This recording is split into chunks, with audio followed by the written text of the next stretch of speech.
We begin with a story of questionable teenage judgment, the kind parents have been losing sleep over since long before the invention of the keg party. But this one has shattered lives and divided an all-American town in a most dramatic and public way. It involves two high school football standouts, a 16-year-old girl from across the river, copious amounts of alcohol, and accusations of sexual assault, all swirled together in a social media culture where reputations can go viral in a blink. After day two of this trial in Steubenville, Ohio, ABC's Elizabeth Vargas has the latest details. It is a high-profile case that has turned the small, close-knit town of Steubenville, Ohio, upside down. Shame on you! And serves as a cautionary tale for teenagers living in today's digital world. She is so great.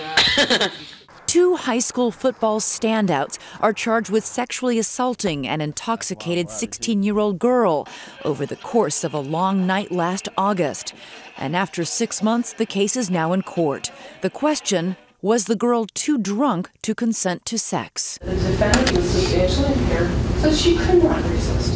She could not consent. Prosecutor Marianne Hemmeter laid out her case. You will hear from a lot of teenagers, and I imagine that portions of this testimony won't be easy to hear, but at the end of the day, the state proved the counts that they are charged with. But beyond the court, the case has been playing out ferociously on social media since the night in question.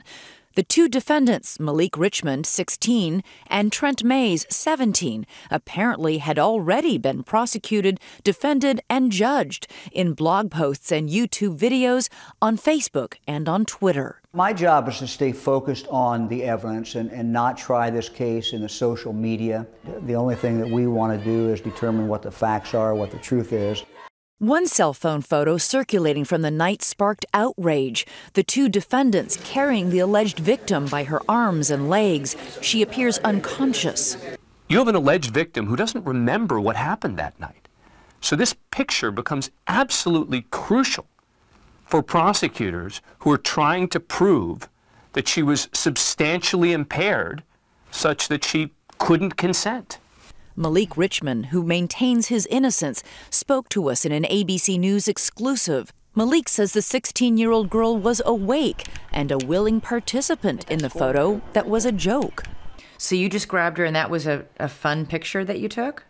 Well, after that, I didn't think it was fun, but at first, during that moment, in the yes, moment? Yes. It was a joke picture? Yes, ma'am. So you weren't carrying her out? No.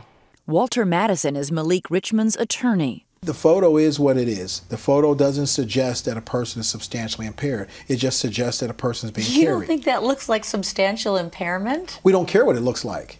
We know that after the photo was taken, she exhibited the ability to make decisions. We have witnesses that will state that are going to testify that that photograph was in fact staged.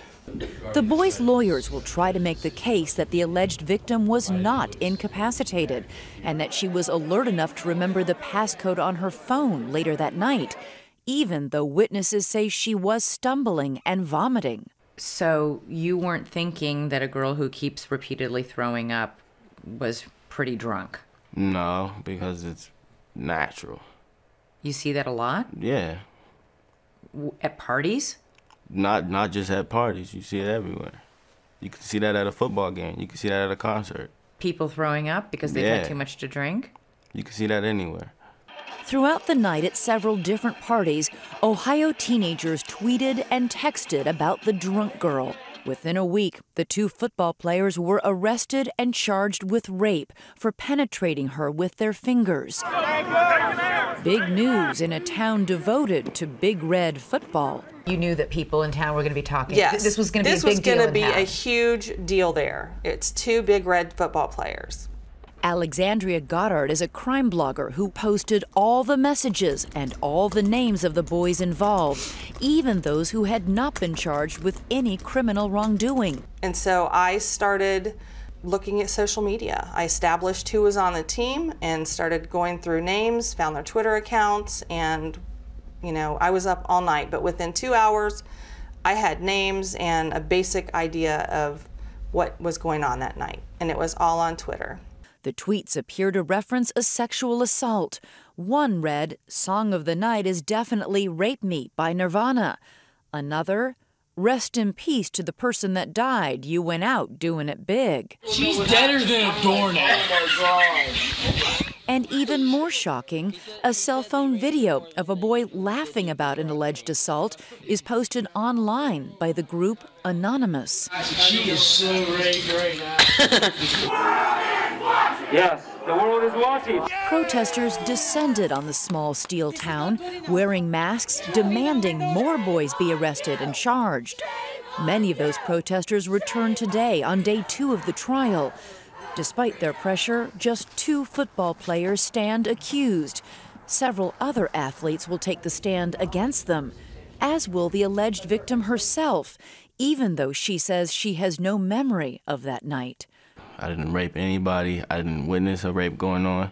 And if I would have thought that somebody was being raped or anything like that, I would have stopped it.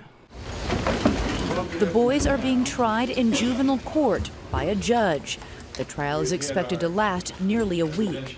For Nightline, I'm Elizabeth Vargas in New York.